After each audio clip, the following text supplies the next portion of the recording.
There we go. Okay, everyone, what we're gonna do is we're gonna do our shampoo on our mannequin, and when you all are back here at the shampoo bowl, for some of you all are working with clients, you always want to disinfect first before you have your client to sit down at the chair. So you want to make sure that you spray your bowl down. This here has like a nice little back and forth movement, making sure that you also spraying your chair as well. When you are wiping, you want to make sure that you get your towel and wipe front and back, because you get product all on these black chairs that you can't see. So the client that sits down might get product and stuff on her clothes, and also if it touches her skin and she's irritated to it, then she'll blister up, or start swelling and itching and irritating. And so we want to make sure we protect our clients. So when you get up underneath the crevice of this here neck area, you gotta get in there real good, because that product will get up in here and it will stain and it will stay there. So when their neck touches it and they rub, you want to keep everybody safe at all times, okay? So always, prevention begins and ends with me. Everybody say that. Prevention begins and ends with me. That's how it is. Prevention begins and ends with me. So you always want to make sure that you clean before and after, because what gets practiced always get repeated. Did I say that right? Yep. Okay. So what I want to do with our mannequin, because we went in and we did the scalp exfoliation, and we talked about draping the back of the chair. That's making sure that that long part is going back behind the chair while your client is at the shampoo bowl area. Thank you. Sometimes they don't fit, but I want you all to see as is. Now, after doing that scalp treatment and testing the water before you place it to your client's hand, always use the inner part of your wrist. Warm water, communication is the key. So you always want to talk to your client and ask them, is that too warm or is it just right? So she'll be like, well, that feels really good. And then you'll be okay. And some of the things that she might say is, I'm not tender-headed. If she said, I'm not tender-headed, then you can just know that I could go in and do some deep stimulation massages to her scalp. With that being, I'm going to put this water and just start at the ends of her hair, kind of really nicely getting that all saturated, stretching her hair. Because some of our clients, they come in with straight hair and then instantly it just starts swelling up. So you will start to see that curl pattern that they really have. So I'm just taking my time and moving upward towards the front of her hairline. Now, when you're getting close to the front of the hairline, always tilt the nozzle to the back, and you staying close, not far away from the head, and sprinkling so water could get everywhere. But you want to come and bring it in close. And when you bring it in close, you could stay maybe about a half an inch from the hairline, and that water will begin to start sucking up close to that hairline as you all begin to wash, so it doesn't go across her forehead and down over. One of the things that I've practiced is making sure that you close her ear. A lot of times they have earplugs and things of that nature as well that they put in their ear, but you can actually hold the ear, close the ear up before you take and place the water in that area, so you can get around that hairline as well. And then as soon as you move the nozzle away from the ear, then you could take and let it go. So again, I'm going to practice that. Pinch the ear in, let my water nozzle and kind of just go over it. stand maybe like about a half an inch away, and that water will suck up. Now I'm thoroughly rinsing that hair, and we talked about hydrophilics and lipophilics when we're looking at the shampoo. So hydro means the head part of the shampoo.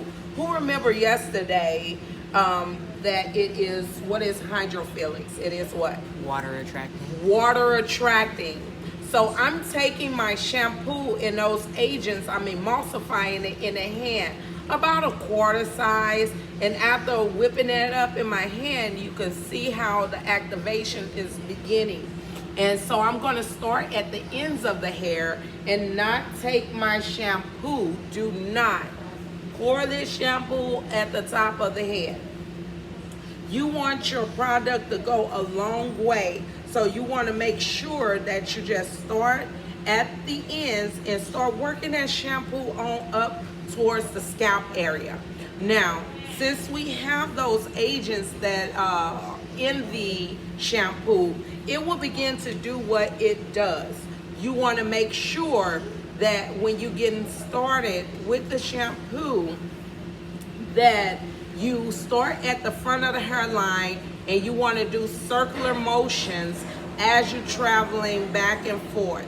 I kind of like to go in the center, stretch out towards the ears, come back towards the center, stretch out towards the ears. Body posture is going to play a tremendous role.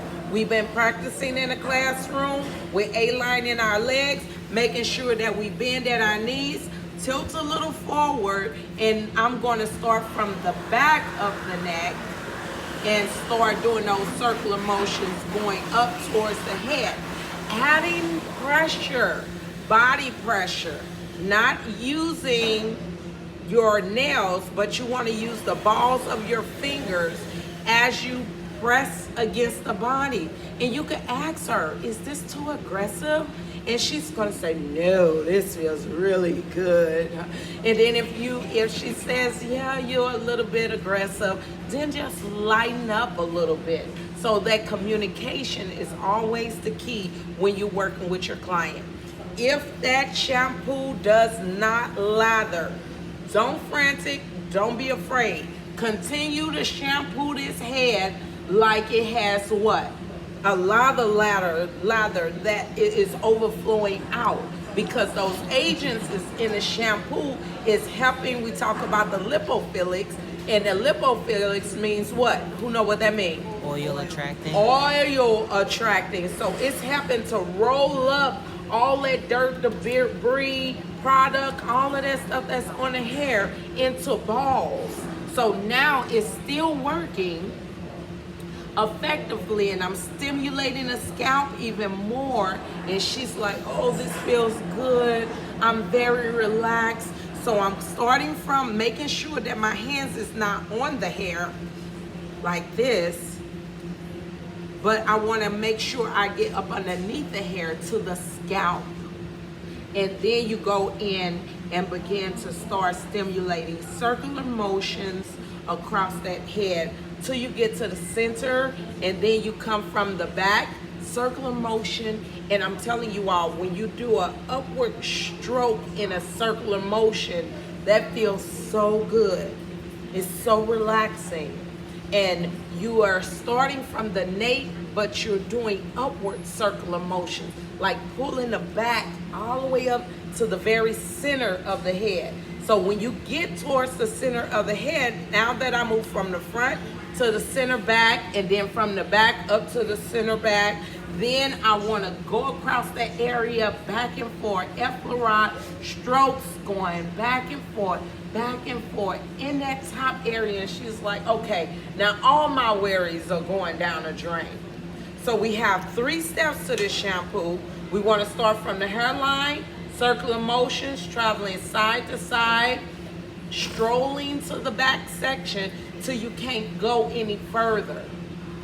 And then you want to reverse and bring your hands from the nape area and begin to come upward. And once you come upward until it's almost in an uncomfortable zone. And then once you get there, then you stoop, bend, and get up underneath there in that area, and you will do back and forth motions, okay?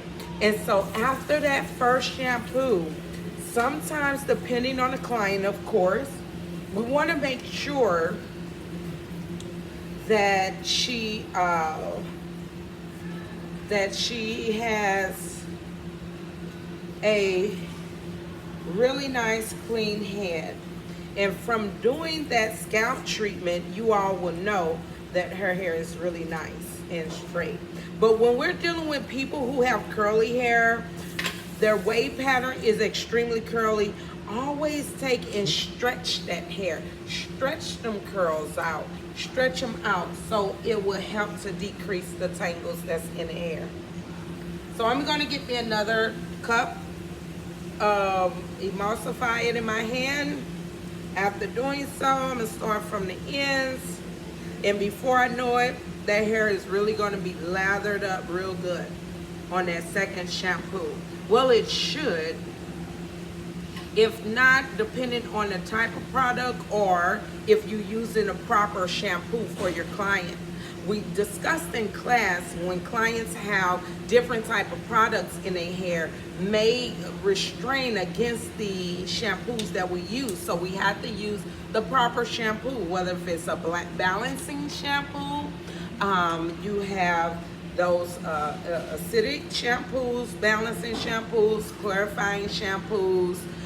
They work hand in hand. So we could see how that lather on this second shampoo that I did, and it's really taken, and it really got a lot of suds in it, okay? So that's what we want to make sure we look for. Another key thing that you could ask your client, you could ask her, does it feel like I got all over? She's going to say yes or no. Okay, does your scalp feel like it's clean? She'll say yes or no. And then you can ask her a question, is your scalp itching anywhere? So these will be questions that you can ask her while you're in the process of shampooing the hair, so you can get those areas that are most concerned for her, okay? So that's something, and if you find any other questions that can be, you could take into consideration while working with your client, by all means do so. So after we gave a second shampoo, then it's time for us to give a conditioner. Now, conditioners are what's most effective for the hair.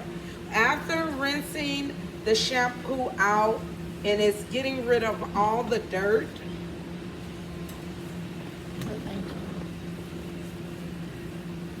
and debris from the hair, and she got really nice squeaky clean. So what shampoo does, it makes the hair squeaky clean. Everybody say squeaky clean. Squeaky clean. Yeah, so that's what we want. We want squeaky clean hair and clean scalps.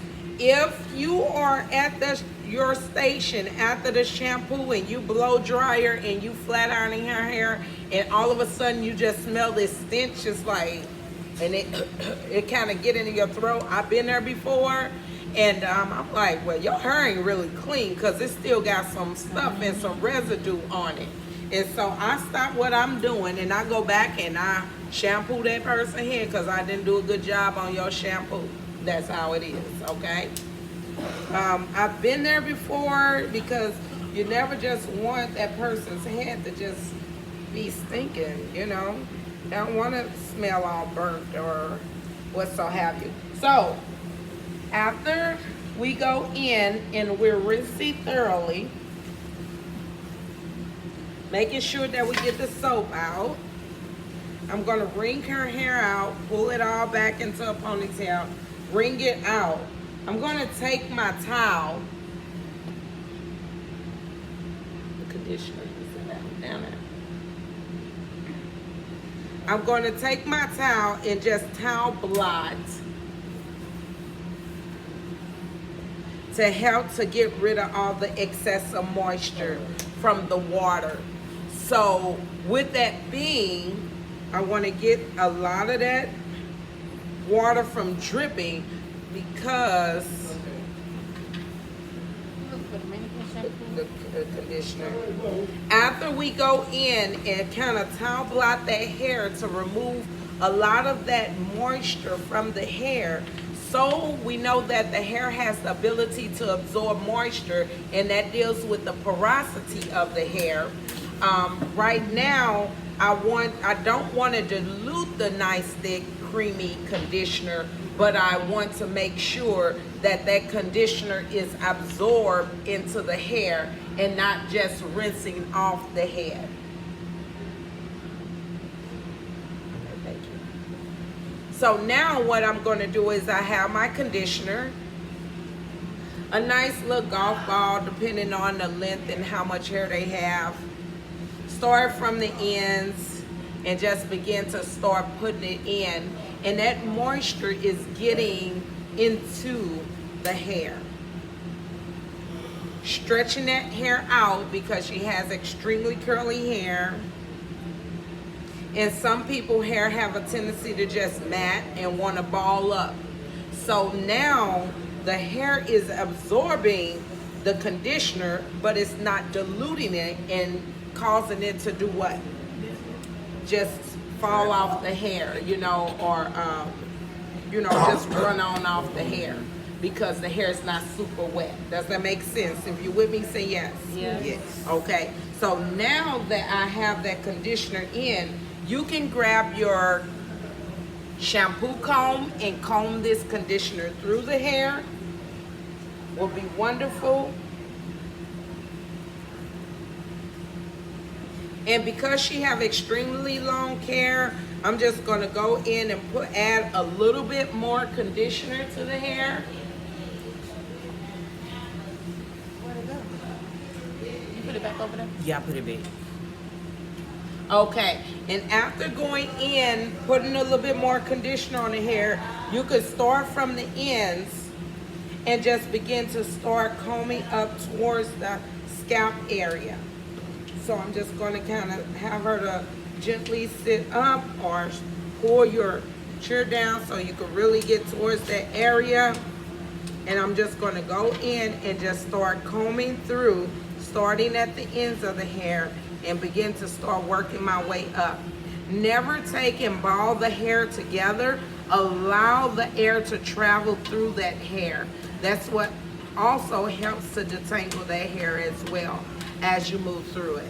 So I'm just taking my time and starting and going in. Sometimes I like to start at the scalp to kind of bring all those tangles to one area and then go from the ends and work my way up, okay?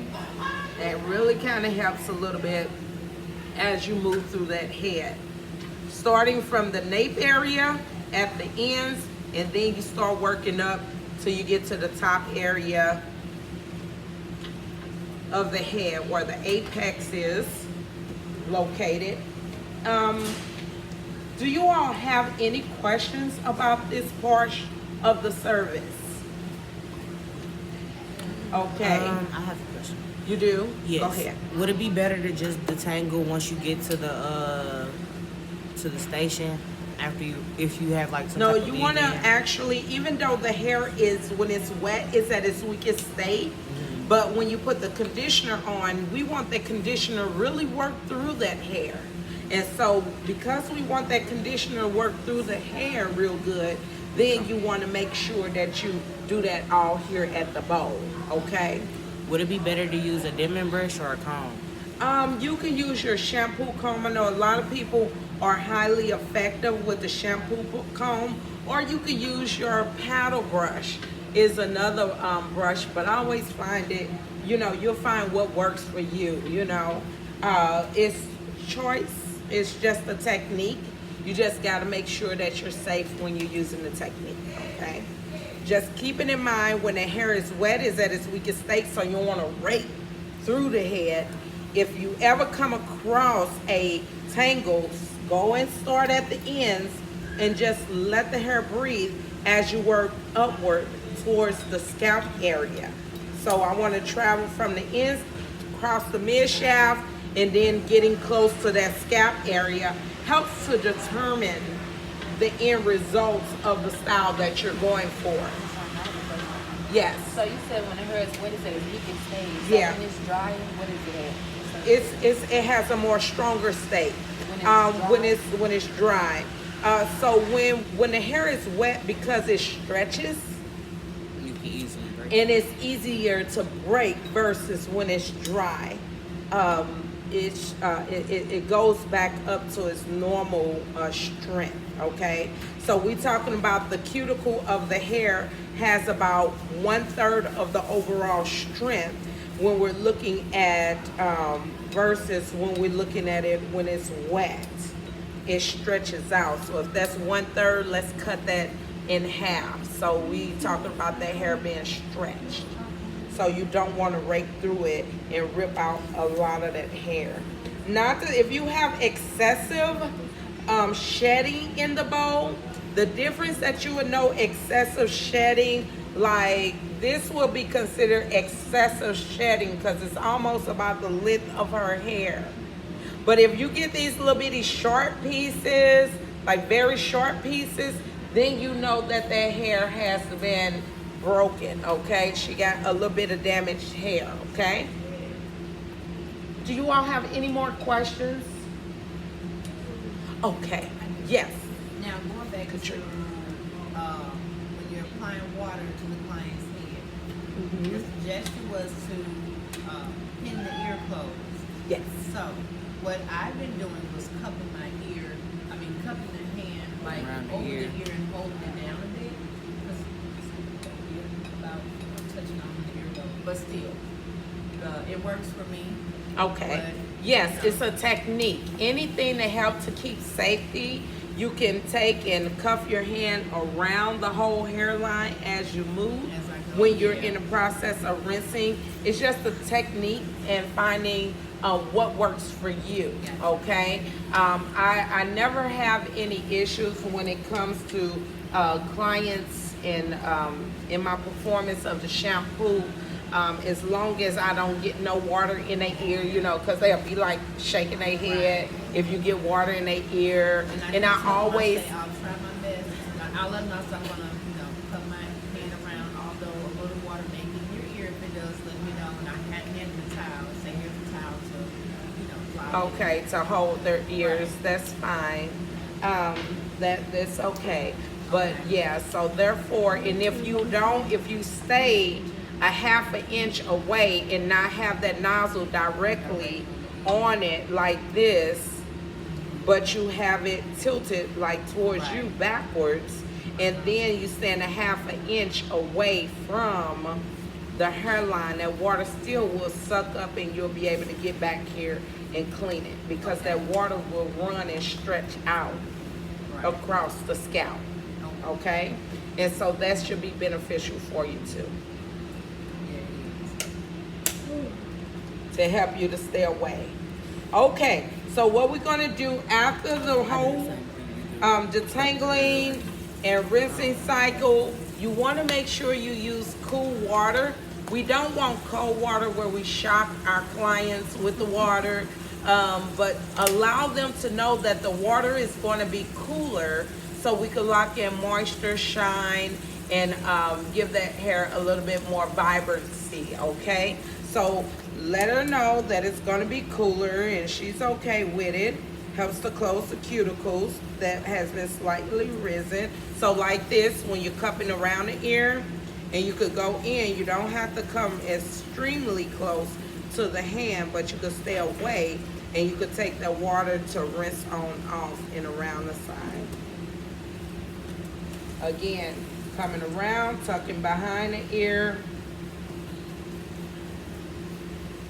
stand away and go ahead on and rinse. I'm going to come across the hairline, rinse, keeping that water from going down in her eyes. A lot of times when you're working with short clients, make sure that they are tilting their head, stretch their neck and tilt back, tilt that head back. Some people have short foreheads. Their head, chin needs to go up towards the ceiling, okay? So that's what you need to keep in mind when you're working with these clients. Do anyone have any questions? Okay, afterwards, you want to make sure that you towel blot that hair really good.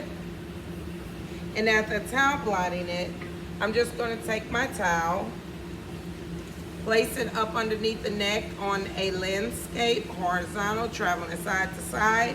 Lay one corner, lay the other corner, but tuck it up underneath. Take and wrap the rest of this on up.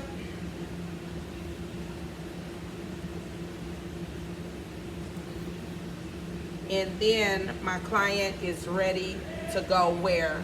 To the station so we could finish and wrap up. If you could, please demonstrate the wrap once again. Oh, okay. I'm gonna demonstrate the wrap again. So you wanna make sure you take that towel, landscape it, traveling it side to side, go up underneath at the neck area, center it off, take left or right side, lay it, and then the second one will go on top of it, and we're layering that and take it and cuff it up underneath. And then I just want to make sure that I put some of that towel inside and take the other part of that towel and wrap it and tuck it around. So when it's time to go to the station, she's nicely wrapped all the way around. Okay. All right. Thank you. Great.